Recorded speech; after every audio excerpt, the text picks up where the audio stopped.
Welcome back to Chapter 5. Chapter 5, Section 5, percent of change. Now, anytime an amount or a value that's larger or smaller, then we're considering not only by how much did they get larger or smaller as an amount or as a value, but we also want to know percentage-wise how much something went up. If you see that the price of something that you're interested in buying at a store changed and the price decreased, you might be interested to see what percent of savings you might have. Well, these are examples of what we call percents of increase or percents of decrease, or just in general, the percent of change. Now I have up here a formula that you can use to find the percent of change. And since we know a little bit about negatives also, we'll see that in some cases we're going to be dealing with negative numbers when we see a percent of decrease, and we'll be dealing with positive numbers when we see a percent of increase. But it is the new amount, or new value, minus the original amount, or the original value, divided by the original amount, or original value. And then that will be multiplied times 100% to write it as a percent itself. And so I have two very straightforward examples here that I'm going to work out for you, and then we'll see what kind of application we can get for these types of problems. The directions say find the percent of increase or decrease and round to the nearest percent.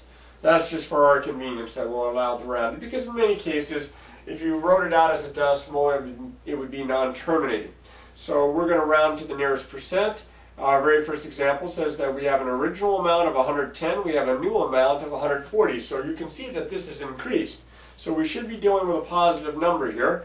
I'm going to set this up and find my percent by taking the new amount of 140, subtracting the original amount of 110, and then dividing it by 110. Now I'm going to multiply this times 100%. So 140 minus 110 is 30, positive 30. Again, positive because it's increasing, over 110 times 100%. Now I can knock off a 0 here, and I can knock off a 0 here to make it a little bit simpler, but I still have 3 over 11, not a convenient form. I'm going to change this into a decimal by dividing the denominator into the numerator. I'm going to have to add a decimal point and some zeros here to see what happens. I'll bring my decimal point straight up. 11 doesn't go into 3, but it goes into 30 twice. That's 22. That's 80. Goes in 7 times. That's 77. That's a 3, that's a 0, and you can see it's going to repeat from there on out. So I'm going to get 0, here I'll put it right here, 0.2727, and the 2 sevens are going to continue, times 100%. Now when you multiply by 100, the shortcut is that you can slide the decimal point 2 places to the right. And if the decimal point's going to go there, I'm going to look directly to the right of it to see if I'm rounding up or down. And since it's less than 5, I'm going to round down. This is going to become rounded to 27%. And this would be an increase because it's positive. All right? Now, very similarly, I'm going to work the problem next to it. I'm going to work this one out. But as you can see here, the original amount is bigger than the new amount, so we're going to be working with a negative number here. The new is 125, the original is 150, and I'm going to be dividing by the original of 150, and this is going to be times 100%. 125 minus 150, if you need to, you can think of this as adding the opposite, is going to give me negative 25 over 150 times 100%. Now, not quite as easily as knocking off a 0 top and bottom. You can see this would simplify if you divided top and bottom by 25. And I'm going to go ahead and do that because the simpler the numbers are, the easier my arithmetic is going to be. I'm going to have negative 1 over 6 times 100%. Now, as it turns out, I just happen to know what 1/6 is as a decimal. 1/6 as a decimal is negative, in this case, negative 0.166 repeating. The 6's go on forever and ever and ever. And this is going to be multiplied times 100%. Now when you multiply by 100, again, the decimal is going to slide 2 places to the right. That's going to give me negative 16 point and then a bunch of 6's after that, which I'm going to round up because it's greater than 5 to negative 17%. 17%. Now, I'm not going to write decrease next to this because it kind of has a double negative effect. Negative 17% would be considered more, I know this sounds weird, negative 17% would be an increase because it says negative. Well, what we're going to do is we're going to write this as a 17% decrease. The negative tells me that it's going to be a decrease, just like the positive over here told me it was going to be an increase. And I have my answers. So what we're going to do now is we're going to look at these, and then from here we're going to try to apply this to more everyday life situations with some story problems. But let me clear this off first. Hopefully that's much easier to read. I got a new pen. Hopefully that makes a difference. A couple of quick reminders about sales tax and discount.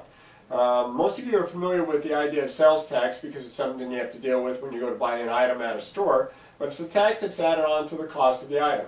A discount is more of a percent of decrease problem. It's the amount by which the regular price of an item is reduced. So you could see that you could bring the idea of percent of decrease with this readily. I'm going to do an example of each. Just as a reminder, because I figure you've done these types of problems before. You may have had something a little bit like this when we were doing the percent problems back in sections 3 and 4. What is the total cost of a basketball that sells for $45 if the sales tax rate is 7%? So the very first thing I'm going to do is I'm going to figure out how much sales tax that is. And that means I'm going to find 7% of $45. Well, I'm going to figure this out by taking 7%. I'm going to change it to a decimal, a workable form that's 0.07 times 45. Now 0.07 times 45 is pretty much the toughest part of this problem because you have to do a little bit of multiplication. So I'll do a little bit of scratch work over here. I don't know if you can see it very well. And you don't really need to see it because I'm sure you guys know how to multiply these numbers together. 35 carry 3, 31 with 2 decimal places. It looks like I get 3.15. Now that's going to represent $3.15, but that's not the answer to my problem. I want the total cost here. This is just going to be my tax. My tax is $3.15. So I'm going to have to add the $45 of the cost of the basketball with $3.15, and I get $48.15.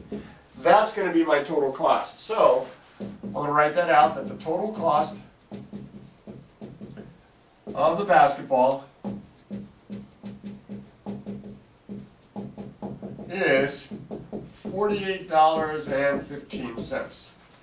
Below this, I've got a problem here that involves discount. It's not going to work exactly the same way, but clearly it involves a percent. All sweaters are on sale for 20% discount. Now that means you're going to save 20%, which means you're going to pay 80%. You just subtract the 20% discount rate from 100% of the item, and that gives you the percent that you're going to be paying. So it says, if a sweater originally costs $44, what's the sales price? Well, I'm going to find the discount.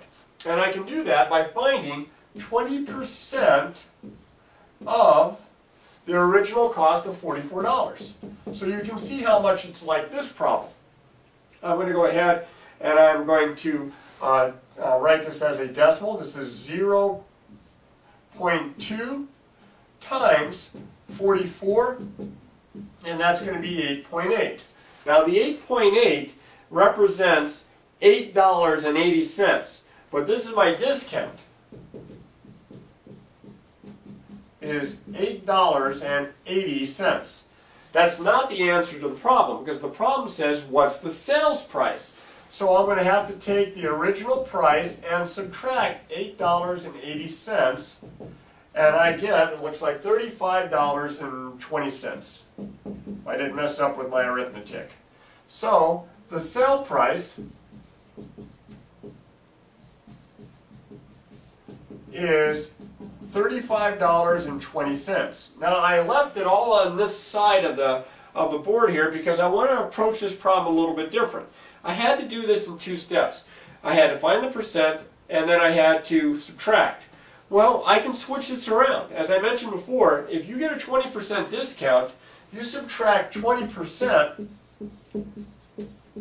from 100%, you're going to get 80%. And 80% is what you're going to pay. So I can find the sales price by taking the 80%. Notice here the difference. I'm trying to find out how much of a decrease we have. From 100 down, we lose 20%. I have 80%. Now I'm going to take 80% of the original cost of $44. So that's 0.8 times 44, and you will get 35.2, which gives you, again, a sales price of $35.20. Either approach works. Look to see what it's asking for. If it's asking for the discount, this is the way to go, because we found that right away. If it's asking for the sale price, it's up to you in which way you want to work this out.